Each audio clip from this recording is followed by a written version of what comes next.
Muito boa noite, amigos do canal Histórias Esquecidas. Eu sou o Ricardo Veloso e hoje vamos falar de Dona Antónia Adelaide Ferreira, uma das pioneiras do vinho do Porto em Portugal. Venha comigo conhecer.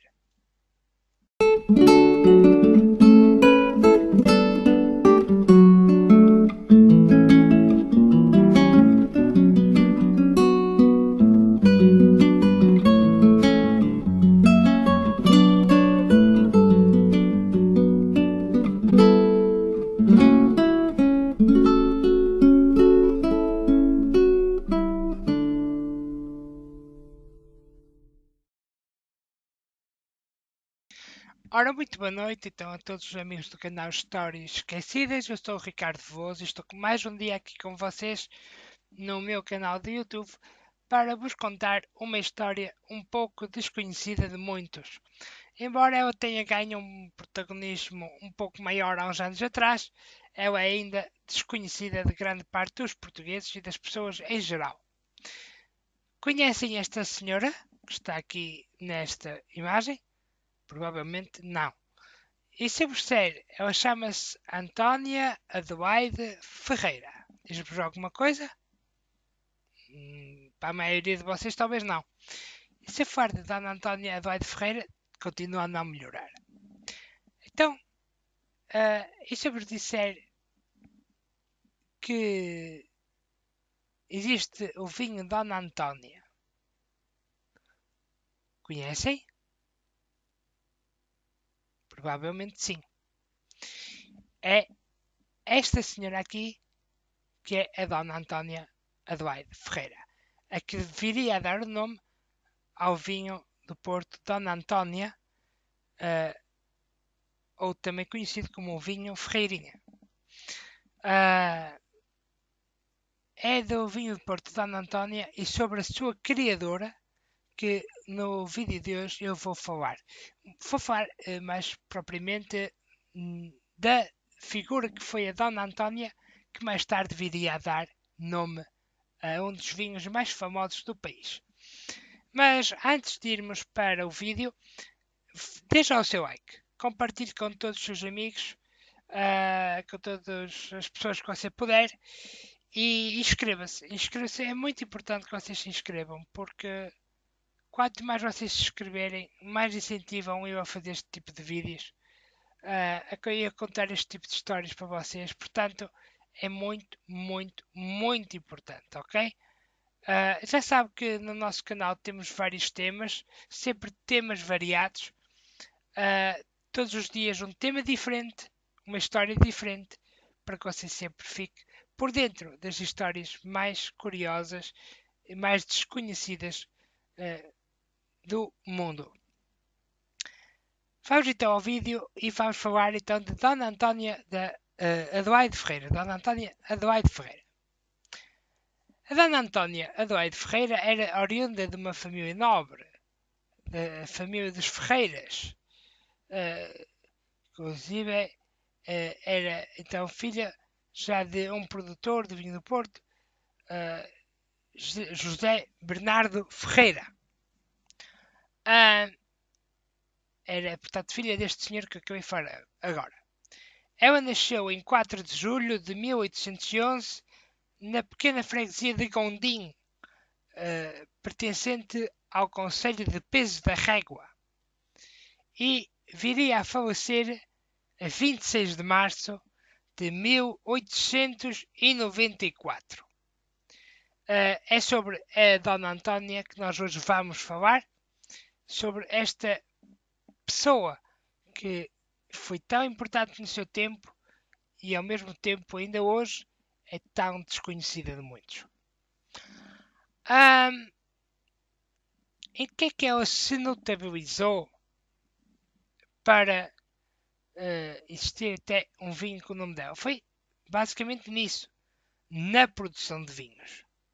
A Dona Antónia era uma profundamente apaixonada pelo negócio que já vinha de seu pai e que é passado para ela, ao contrário do seu marido, que era, portanto, primo dela, naquele tempo, principalmente nas figuras, nas famílias nobres isso era uma coisa relativamente comum, casarem-se com primos de segundo ou terceiro grau.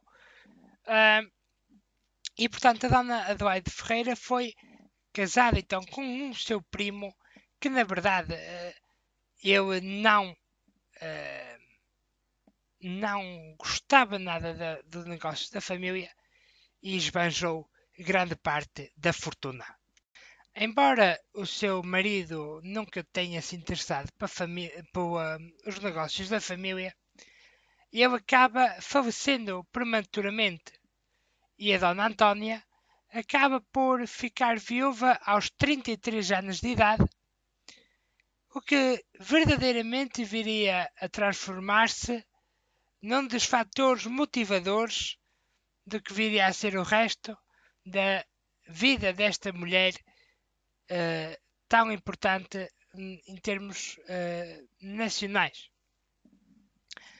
Foi a partir daí, com a necessidade de criar 2 filhos ainda pequenos, que ela lutou para que nada nunca lhes faltasse.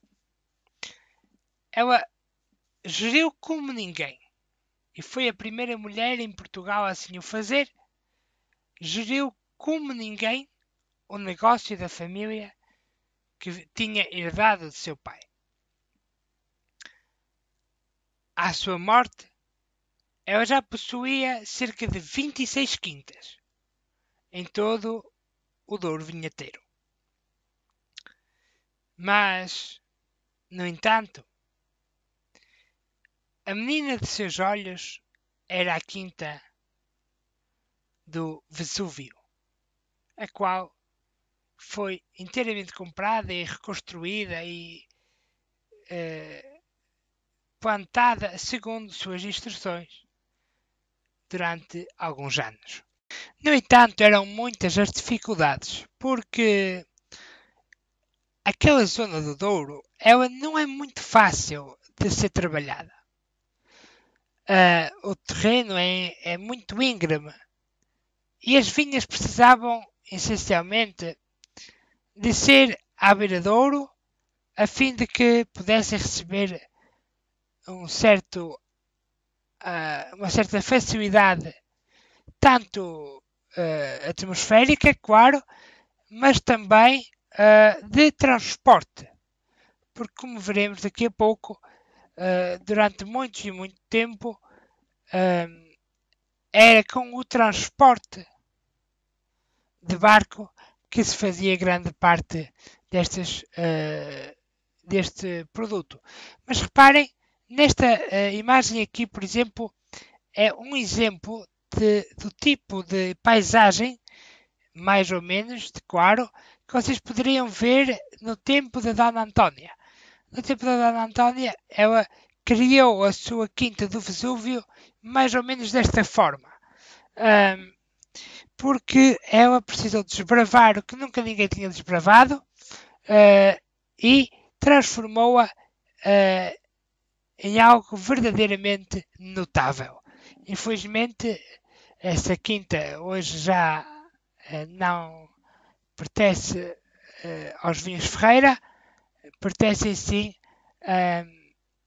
a uma outra multinacional. Mas, em boa verdade, como veremos a seguir, nem os Vinhos Ferreira hoje são produzidos, pelo menos não como marca independente, são produzidos sim, mas com outra marca. Mas voltando aqui à paisagem, reparem na dificuldade que era plantar as vinhas num cenário como este. E depois não era só. Era o problema isto chama-se então a cultura dos socalcos. É a cultura dos socalcos em que as vinhas são plantadas à beira-rio, entre aspas, quase no formato de degraus. Portanto, são construídos degraus artificiais para que, então, seja relativamente fácil a produção de vinho. Além de que a exposição ao rio vai dar ao vinho outro sabor, outra doçura, outra noção das coisas.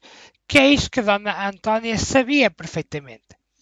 E, portanto, ela aproveitou muito esta cultura que vocês estão a ver assim, em degraus, que é a cultura então tradicional que ainda hoje vocês podem ver se visitarem a zona do vinho do Porto. No tempo da Dona Antónia, como vimos, não era muito fácil então a produção do vinho do Porto. Não era só o terreno que não era favorável, era inclusive a maneira de transporte do vinho do Porto. Vocês nesta imagem podem ver uh,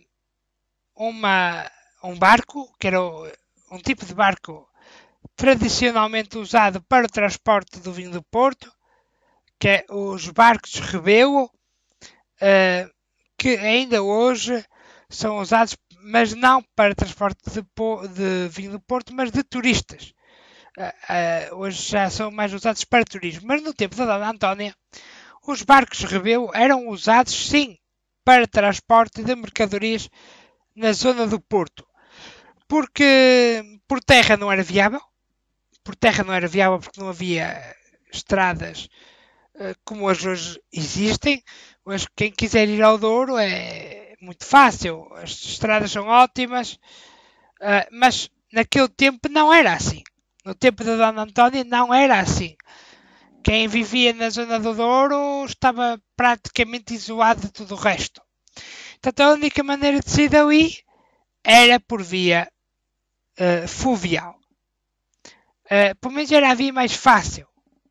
Não quer dizer que não conseguisse ir por terra, conseguia-se, sim. Mas a via mais barata, mais simples, era a via fluvial. No entanto, tinha vários problemas. É que a Dona Antónia podia garantir que o vinho saísse, mas não podia garantir que o vinho chegava à zona de destino. E porquê que não? Por uma simples razão. O vinho do Porto era transportado por rio Douro, neste tipo de barcos que vocês aqui veem. Ora, acontecia muitas vezes que, por condições naturais, já do próprio rio, os barcos viravam, porque o rio Douro era um rio muito tempestuoso, era um rio de difícil navegação, um rio muito complicado de se navegar e, portanto, era um sacrifício, digamos assim, navegar por rio Douro. E, em boa verdade, nenhum marido podia garantir à sua esposa que voltaria a casa depois de levar o vinho a tal lugar. Não podia garantir isso. E a maneira que não podia garantir era, de facto, por causa da forma de transporte. Muitos acabavam, de facto, por morrer. E isso era algo que a Dona Antónia não tinha, de facto, como impedir. Porque não havia também alternativas. No entanto, como vimos, embora não havendo facilidades no transporte do produto, também não havia facilidades na comercialização do produto dentro do país. Isto porque os próprios governos favoreciam àquela época muito o vinho espanhol. O vinho vindo de Espanha, que era preterido face a outros vinhos portugueses. O que a Dona Antónia sempre lutou no contrário. A Dona Antónia achava que o vinho português deveria ser mais valorizado, devia ser mais engrandecido em termos económicos do que o vinho estrangeiro. E por isso é que a Dona Antónia opta por, naquele tempo, por visão estratégica. Ela assim o percebe que tem de ser, já que não há mercado dentro do país, ela vai para fora. Ela vai para fora do país, para a zona então da Inglaterra, onde já se localizava grande parte do consumo deste produto. Portanto, ela vai à Inglaterra essencialmente para duas coisas. Uma é para levar e fazer mais negócios com os seus parceiros ingleses que já consumiam o seu produto, já confiavam na sua qualidade do produto. E a outra era por conta de uma praga que deu nas vinhas. Como se já fosse pouco, Dona Antónia viria a ter mais uma grande dificuldade já quase no final de sua vida, a filoxera. Também aí a nossa ferreirinha, ela enfrentou-a tenazmente, com uma força incrível. Dona Antónia foi ela própria à Inglaterra, a custos próprios, para que pudesse aprender com os ingleses como eles lá combatiam a filoxera. Qual era a maneira mais eficaz, conhecida na época, para combater este inseto? A filoxera basicamente é uma espécie parecida com uma aranha que ataca as vinhas e mata-as. E portanto isto era um problema porque vão muitos vinicultores à falência. A Dona Antónia não vai à falência porque consegue combater esta praga. E faz-o como ninguém. Aproveitando também, claro, para fazer alguns contratos, alguns negócios ela lá, então, na Inglaterra. E nisto ela vai ser muito ajudada por uma pessoa que viria a ser muito importante para ela. Falo-vos de José da Silva Torres, que viria a ser então, pouco mais tarde, o seu segundo marido. E que já era, àquela época, portanto, uma espécie de capataz, portanto, a pessoa que transmitia as ordens dela junto dos outros trabalhadores. Mas por ela ter uma espécie de capataz que transmitia as ordens dela para com os trabalhadores, não se pense que a relação dela com os trabalhadores das suas quintas era distante, fria, muito pelo contrário. Todos os testemunhos que vêm do tempo dela, que nos deixaram escritos, enfim, nos falam de Dona Antónia com um carinho muito especial. Grande parte das pessoas que trabalhavam com ela eram pessoas bastante pobres, pessoas que passavam muitas dificuldades. E há alguns exemplos que eu vos vou contar da bondade de Dona Antónia. A primeira história que eu vos vou contar tem a ver com um caso que se passou com ela e com um dos trabalhadores dela e que também mostra bem a perigosidade do rio. Conta-se que certa vez ela foi ela enviou alguns trabalhadores para que levassem o vinho dali até Gaia. Há pouco nós vimos aquela imagem do carro de bois. Era de facto assim que se transportava o vinho até ao cais de Gaia. E depois do cais de Gaia era levado em barcos até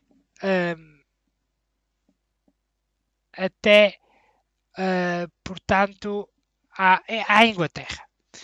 No entanto, os acidentes, como eu já falei há pouco, eram muito frequentes. E num desses casos, morreu o chefe de uma família bastante pobre. O chefe de família normalmente é quem trazia o pão para casa. Dona Antónia ficou muito triste com isso, porque ela não tinha culpa, nem a família nunca lhe deitou culpa, mas ela olhava e via que aquela família precisava de ajuda. Era a viúva e mais 4 ou 5 filhos de crianças ainda. E então a Dona Antónia deu-lhe emprego e até conseguir arranjar emprego para ela, deu-lhe uma espécie de subsídio, digamos assim. E mesmo depois continuou-lhe a dar um pequeno subsídio para que ele conseguisse sustentar a sua família. Só isto nos mostra a bondade da Dona Antónia, que ela mesma ia visitar as famílias que trabalhavam para ela e via as condições em que eles viviam. E se fossem condições pobres, de pobreza extrema, ela, não era raro as vezes que ela ajudava.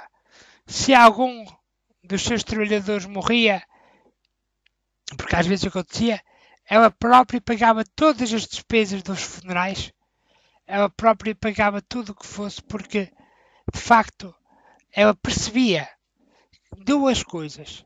Primeiro, sermos humanos uns com os outros não tem preço. E outra coisa que ela percebia é que nem que quisessem, muitas daquelas famílias não tinham recursos para tal.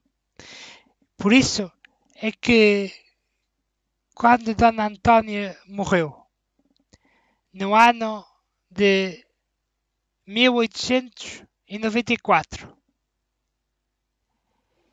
no dia 26 de março, sim, meus amigos, não foi uma família que chorou. Toda a aldeia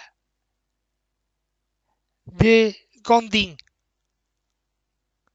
todas as aldeias circundantes, todo o povo daquelas cidades à volta, todos choraram. Porque a Ferreirinha, como ela carinhosamente era tratada pelo povo, era muito mais que uma patroa. Era uma amiga. Que nas horas de dificuldades estava lá para ajudar e apoiar as pessoas. Por isso, muita gente por ela chorou. Ricos e pobres. Mas vos digo eu, muito mais os pobres que os ricos. Quanto à sua família, Dona Antónia conseguiu bons futuros para ambos os seus filhos. À sua filha Maria da Assunção, ela conseguiu-lhe um bom casamento, fazendo com que ela fosse então lhe fosse dado o título de Condessa de Zambuja. Já ao seu filho José Bernardo, ele viria a ser deputado pelo Partido Renovador e mais tarde presidente portanto, do Centro Industrial do Porto. E assim, meus amigos, ficamos a conhecer um pouco mais sobre Dona Antónia Adelaide Ferreira, a quem muitos chamaram a Ferreirinha. Uma última dica que eu posso dar, para quem quiser conhecer mais sobre esta extraordinária mulher, eu aconselho, procurem no site da RTP, na internet, a série A Ferreirinha, que foi feita em 2004 para homenagear esta mulher tão importante, esta mulher tão extraordinária e que tanto bem fez neste mundo. A sua bondade e a sua generosidade, bem como a sua tenacidade, ultrapassaram fronteiras. E hoje, Dona Antónia é exemplo para todos aqueles que estudam a história do movimento industrial, a história das empresas. Dona Antónia é muito mais que a Dona Antónia. É um símbolo de bondade, de generosidade, de uma pessoa tenazmente fixada, mas que nunca perdeu uma certa humanidade. Portanto, para vocês eu aconselho que vejam esta série, muito bem feita, por sinal. E por mim, meus amigos, hoje é tudo. E eu volto amanhã às 9 da noite, como sempre. Já sabe que agora temos novo horário. Não se esqueça, sempre às 9 da noite. Um abraço para todos vocês. Tchau!